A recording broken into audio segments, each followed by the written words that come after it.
اور جب ان پر عذاب واقع ہوتا تو کہتے کہ موسیٰ ہمارے لیے اپنے پروردگار سے دعا کرو جیسا اس نے تم سے عہد کر رکھا ہے، اگر تم ہم سے عذاب کو ٹال دو گے تو ہم تم پر ایمان بھی لے آئیں گے اور بنی اسرائیل کو بھی تمہارے ساتھ جانے کی اجازت دیں گے۔ پھر جب ہم ایک مدت کے لیے جس تک ان کو پہنچنا تھا ان سے عذاب دور کر دیتے تو وہ عہد کو توڑ ڈالتے، تو ہم نے ان سے بدلہ لے کر ہی چھوڑا کہ ان کو دریا میں ڈبو دیا، اس لیے کہ وہ ہماری آیتوں کو جھٹلاتے اور ان سے بے پرواہی کرتے تھے۔ اور جو لوگ کمزور سمجھے جاتے تھے ان کو زمین شام کے مشرق و مغرب کا جس میں ہم نے برکت دی تھی وارث کر دیا، اور بنی اسرائیل کے بارے میں ان کے صبر کی وجہ سے تمہارے پروردگار کا وعدہ نیک پورا ہوا۔ اور فرعون اور قوم فرعون جو محل بناتے اور انگور کے باغ جو چھتریوں پر چڑھاتے تھے سب کو ہم نے تباہ کر دیا۔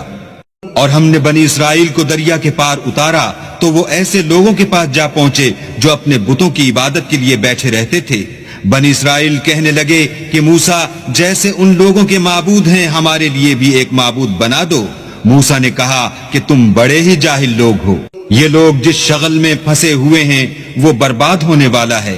اور جو کام یہ کرتے ہیں سب بےہودہ ہیں۔ اور یہ بھی کہا کہ بھلا میں اللہ کے سوا تمہارے لیے کوئی اور معبود تلاش کروں، حالانکہ اس نے تم کو تمام اہل عالم پر فضیلت بخشی ہے۔ اور ہمارے ان احسانوں کو یاد کرو جب ہم نے تم کو فرعونیوں کے ہاتھ سے نجات بخشی، وہ لوگ تم کو بڑا دکھ دیتے تھے، تمہارے بیٹوں کو تو قتل کر ڈالتے تھے اور بیٹیوں کو زندہ رہنے دیتے تھے، اور اس میں تمہارے پروردگار کی طرف سے سخت آزمائش تھی۔ اور ہم نے موسیٰ سے 30 رات کی میعاد مقرر کی اور 10 راتیں اور ملا کر اسے پورا چلہ کر دیا، تو اس کے پروردگار کی 40 رات کی میعاد پوری ہو گئی۔ اور موسیٰ نے اپنے بھائی ہارون سے کہا کہ میرے کوہ طور پر جانے کے بعد تم میری قوم میں میرے جانشین ہو، ان کی اصلاح کرتے رہنا اور شریروں کے رستے نہ چلنا۔